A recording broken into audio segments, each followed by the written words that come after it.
going to spend the rest of this module reviewing chapters 2 through 4, outlining some of the theories upon which we built this method: equity, feedback research, Bloom's taxonomy, and cognitive load.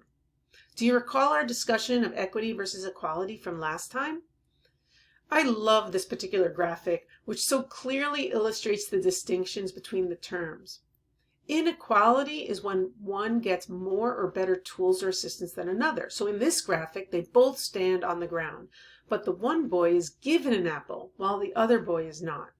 Equal is when both people have the same access to opportunities. So both receive the same height ladder, even though the right side of the tree clearly has both fewer apples available and those available remain out of reach even with the ladder.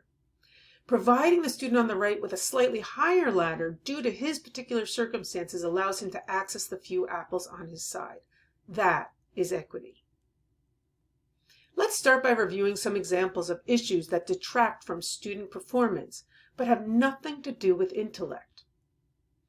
The way differentiation is typically approached, students in these populations are exposed to a simplified curriculum without many opportunities to challenge themselves, independent of why they are placed in these classes. That's tracking.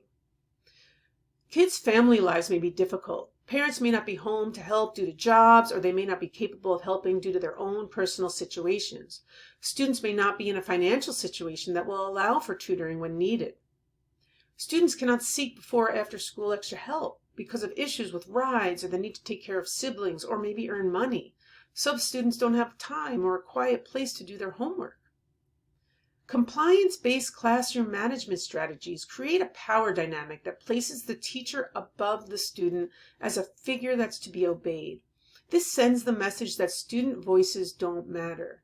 My classroom versus our space. That's not a conducive atmosphere for learning for some students. Any of these factors will create unintentional inequity. Even when schools try their best to address equity, often they only provide equality. All students in a particular school get access to the same books, desks, teachers, etc. But in the classroom, how do we compensate for individual circumstances that put learning out of reach? The learning progression model addresses this situation in 4 main ways. There is a low floor but a high ceiling, which means that it's easy to have some initial success and positive reinforcement to get onto the lowest rung of the success ladder. It also means that there's plenty of room to grow for those who are ready.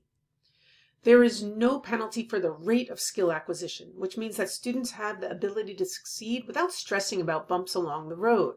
There is an intrinsic reward for consistent effort.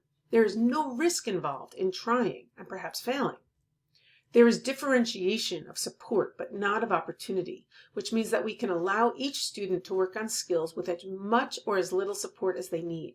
The long-term goal is independence, of course, but the scaffolding can be removed gradually over time from those who need to lean on it. There are built-in acknowledgments and rewards for what students can do, not for what they can't.